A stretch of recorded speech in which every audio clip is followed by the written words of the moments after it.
ओम तत्सत् श्रीमते रामचंद्राय नमः। ओम परमहंसा स्वादित चरणकमल चिन्मकरंदाय भक्तजनमानस निवासाय श्रीरामचंद्राय नमः। वागीशा यस्य वदने लक्ष्मीर्यस्य च वक्षसि यस्यास्ति हृदये संवित् तं नृसिंहमहं भजे। विश्वसर्ग विसर्गादि नवलक्षणलक्षितं श्रीकृष्णाख्यं परं धामं जगद्धाम नमामि तत्। नारायणं नमस्कृत्य नरं चैव नरोत्तमं देवीं सरस्वतीं व्यासं ततो जयमुदीरयेत्। नमः शिवाय शान्ताय कारणत्रय हेतवे निवेदयामि च आत्मानं त्वंगति परमेश्वर। श्री सांब सदा शिवाय नमः। आज आम अष्टम दिवसर शिव महापुराण कथार प्रवेश करिबा। आमर रुद्र संहिता सृष्टि खंडर चर्चा चली। आज आम शुणा ब्राह्मण क्षत्रिय वैश्य शूद्र समस्ते शिवंकर पूजन केमिति करिबा कथा। ब्राह्मणैः क्षत्रियैर्वैश्यैः शूद्रैर्वा पूज्यते शिवः कथं कार्यं च तद्ब्रूहि यथा व्यासमुखात् श्रुतं। शौनक आदि मुनि माने प्रश्न कले, ब्राह्मण क्षत्रिय वैश्य शूद्र समस्ते शिवं को पूजा करती, किए केमितिका पूजन करने कथा, तार विधान कौन, आपण विस्तार रे शुणातु। सुतमुनि कहिले, जो प्रश्न आपण मते पचारुचंती ए कथा थरे वेदव्यास सनत कुमार को पचारिथिले। तांको पाखरु उपमन्यु शुणिथिले। उपमन्यु ए कथा भगवान श्रीकृष्ण को कहिथिले। उपमन्यु होछि भगवान श्रीकृष्णकर गुरु। से शिव मंत्र तांको प्रदान करथिले। आ शिव मंत्र उपासना करिकि भगवान प्रद्युम्न को पुत्र रूप में प्राप्त करते। एक कथा बहुत अनेक शास्त्र रे स्पष्ट। सही कथा मु आपन को श्रवण कराउछि, शुणंतु। नारद मध्य ब्रह्मा को पचारिथिले, ब्रह्मा तांको एक कथा शुणैथिले। विस्तार रे केही भी 100 वर्ष रे एक कथा को आगु केबे विचार करि नथिबो। से कथा को विस्तार रे शुणाउछि। शिवार्चन करने द्वारा दरिद्रता नष्ट हुए, रोग नष्ट हुए, शत्रुपीड़ा नष्ट हुए, कष्ट भी नष्ट हुए। हे नारद, प्रातः काल उठिकी गुरु को प्रणाम करने कथा, शिवं को प्रणाम करने कथा, तीर्थ मान स्मरण करिकी ब्राह्मण को 5 थर, क्षत्रिय 4 थर, वैश्य 3 थर, शूद्र 2 थर निजर अंग प्रत्यंग माटी लगेगी शरीर को शुद्ध करने दरकार। माटी द्वारा शरीर में शुद्धता हुए। बाँ हाथ में 10 थर, आउ 2 हाथ में 7 थर, चरण में 3 थर, पुणी 3 थर मृत्तिका व्यवहार करके शुद्ध हवा कथा। स्त्री मानकर विधान शूद्र मानक विधान सहित समान। बिना माटी रे शरीर में शुद्धता आसेनी, देव पूजार अधिकार आसेनी। तापरे निजर मुख शोधन करने दांत काठीर व्यवहार करने दरकार। निम्ब हो, बबुल दांतकाठी हो, कौन प्रकार जो गुड़ाक व्यवहार करा जाए ताको व्यवहार करि परिबो। षष्ठी अमावास्या नवमी व्रत दिन सूर्यास्त परे रविवार रे श्राद्ध दिन दांतकाठी रे घसीबा कथा नुहे। अन्य दिन मानकर दांतकाठी रे घसीबो, से दिन मुख प्रक्षालन करिवो, जिह्वा को परिष्कार करिवो, पत्र आदि द्वारा करा जाई परिवो। तार विधान अछि। मुख शुद्धि करिवो, स्नान संध्या संपन्न करिवो। संध्या माने स्नान सरला परे संध्या न्यास करिवो, गायत्री को जल दब, सूर्य को जल दब, तर्पण करिवो। तापरे न्यास आदि करिकी भगवान शिवं को पूजा करिवो। तार शिवंकर पूजार क्रम अछि, विधान अछि। प्रथम गणेशंकर पूजा हबो, पुणी द्वारपालंकर पूजा हबो, दिग्पाल मानकर पूजा हबो। तापरे मझिरे शिवं को पूजा करा जिवो। 3 थर आचमन करिवो, प्राणायाम करिवो, शिवंकर पंचमुख 10 भुज स्वरूपर चिंतन करिवो। से रूपर पूजन करिवा उचित। क्रमरे मूल मंत्र को निज शरीर में न्यास करिवो। षडंग न्यास करिवो। हृदयाय नमः, शिरसे स्वाहा, नेत्राभ्यां बौषट, कवचाय हुम, अस्त्राय फट, शिखाय बौषट। ये सब हूँ षडांग न्यास। तापरे कुशरे निज उपरे जल सिंचन करिवो एवं सबु पात्र रे ढालिकी से जल द्वारा सबु जगह को शुद्ध करिवो। पाद्य पात्र रे चंदन दब, ता सहित कौन करिवो, सुंदर सुगंध द्रव्य दब। आचमन पात्र रे जायफल, कर्पूर आदि सब दब। तापरे तांकर पार्श्व भागरे नंदीश्वर को पूजा करिवो गंध पुष्प धूपदीप नैवेद्य तापर भगवान शिवंकर शिवलिंग को पूजा अर्चना करने उचित। ये हूँ विधान साधारण विधान। सद्यजात मंत्र रे भगवान शिव को आवाहन करिवो सद्यजातम प्रपद्यामि सद्यजाताय वै नम भवे भवे नाति भवे भवस्वमांग भवद्भवाय नमः। ये सद्यजात मंत्र। वामदेव मंत्र रे तांको आसन उपरे विराजमान करैबो। वामदेव मंत्र नमो वामदेवाय नमो ज्येष्ठाय नमो श्रेष्ठाय मंत्र उठे अछि सेते करिवो। रुद्र गायत्री रे बा अघोर मंत्र रे भगवान शिव को से निरुद्ध कर अघोरेभ्य थघोरेभ्य घोर घोर तरेभ्य माने भगवान शिव ये उपवेशन करंतु। ईशान सर्वविद्यानाम ईश्वर सर्वभूतानाम शिवंकर मंत्र अच्छी एथिरे तांको पाद्य अर्घ्य आचमन निवेदन करिवो। तापरे पंचगव्य रे भगवान शिव को स्नान करैबो पंचामृत रे स्नान करैबो अभिषेक करिवो। विभिन्न प्रकार द्रव्य रे भगवान शिव को अभिषेक करिवार विधान अच्छी। फल रे फल रस रे पुष्प रस रे विभिन्न द्रव्य रे या पई अभिषेक बहुत मंत्र भी अच्छी। रुद्र सूक्त नील सूक्त भी ताकू कहा जाए। शुक्ल यजुर्वेदीय मंत्र जो सब अच्छी से भी करिपरिबो। अथर्व शीर्ष मंत्र रे करिपरिबो बा महामृत्युंजय मंत्र पंचाक्षर मंत्र रे करिपरिबो। 101 धारा शिव को ऊपर जलधारा अर्पण करिवो बा पौराणिक मंत्र जहाँ जहाँ प्राप्त होइतिबो सेतिरे भी भगवान शिवंकर अर्चन करिपरिबो। तापरे तांकु गंध पुष्प धूपदीप नैवेद्य तांबूल अर्पण करिकी सुंदर निराजन करिवो आरती करिवो। ये होची विधान। यही विधि रे ही भगवान शिव को पूजा अर्चना करिवा दरकार। जो मानकर मंत्र वैदिक मंत्र अधिकार अछि वैदिक मंत्र रे करिवो। वैदिक मंत्र अधिकार जो मानकर नाही से पौराणिक मंत्र रे बा नाम मंत्र रे नाम द्वारा उच्चारण करिकी पूजा अर्चना करा जाई परिवो। हाँ शिव पंचाक्षर करियो शिवाय नमः ता द्वारा करिपरिबो नमो शिवाय। थरे ब्रह्मा सब देवता मानक नहीं कि विष्णु पाखे जाकि पहुँचले तांको स्तुति कले। भगवान विष्णु पचारे किमर्थमागता यूयं ब्रह्मद्यश्च सुरर्षयः सर्वे वदत तत्प्रीत्या किं कार्यं विद्यते धुना। आपण माने कहीं आसचंती कौन बड़ कार्य आसीची। तेणु ब्रह्मा कहले आम आपण पाक आसु शिवलिंगर महत्व कौन पूजार विधि कौन यू आप कही दिंतु।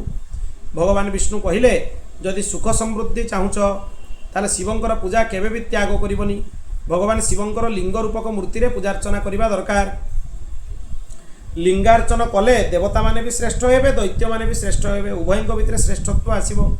सबु कार्य सफल हबो मनोवांछा पूर्ण हबो। तांकर अर्चन करबा दरकार। बड़ बड़ समस्या भी नष्ट हो जिवो भगवान शिवंक अर्चन ने। जे नित्य भगवान शिवंकर लिंगर अर्चन करे ताको अपूर्व सिद्धि सब प्राप्त हुए। आउ भगवान शिवंकर शिवलिंगर अर्चन कले अनेक प्रकार मनोवांछा भी पूर्ण हुए।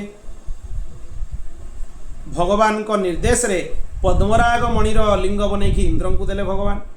सुवर्ण लिंग देले कुबेर को। पीत मणिर देले धर्मराज को। श्याम मणिर देले वरुण को। इंद्रनील मणिर देले विष्णु को। हेम मणिर देले ब्रह्मा को। आउ रौप्यर शिवलिंग देले वसु मान को। पीतलर शिवलिंग देले अश्विनी कुमार मान को। स्फटिकर लिंग देले लक्ष्मी को। तंबार लिंग देले आदित्य को। मोतीर लिंग देले चंद्रमा को।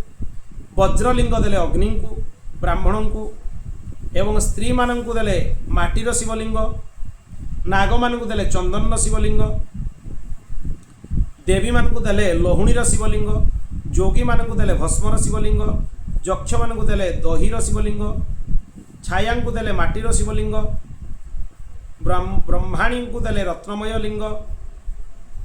आ पारदर लिंग रसलिंग बनैकी देले पृथ्वी देवी को समस्त को शिवलिंग प्राप्त है।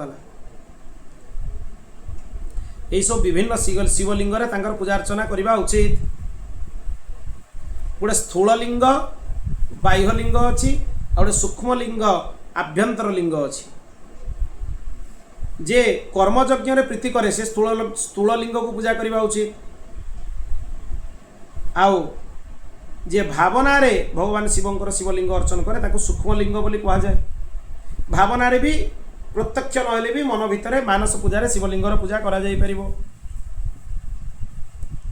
ଯେତେ ପର୍ଯ୍ୟନ୍ତ ମନୁଷ୍ୟର ଜ୍ଞାନ ଉଦୟ ନ ହେଇଛି ସେ ସର୍ବଦା ଭଗବାନ ଶିବଙ୍କର ପୂଜାର୍ଚ୍ଚନା କରିବା ଉଚିତ। ଭଗବାନ ଶିବଙ୍କ କୃପା ଯଦି ହୁଏ ସମୟ ଆସିଲେ ନିଶ୍ଚୟ ଜ୍ଞାନର ଉଦୟ ହେବ, ଜ୍ଞାନ ନିଶ୍ଚୟ ପ୍ରାପ୍ତି ହେବ। ପ୍ରତିମାରେ ବି ଶିବଙ୍କୁ ପୂଜାର୍ଚ୍ଚନା କରାଯାଇପାରିବ। ଶିବଙ୍କର ଶ୍ରେଷ୍ଠ ପୂଜା କ'ଣ?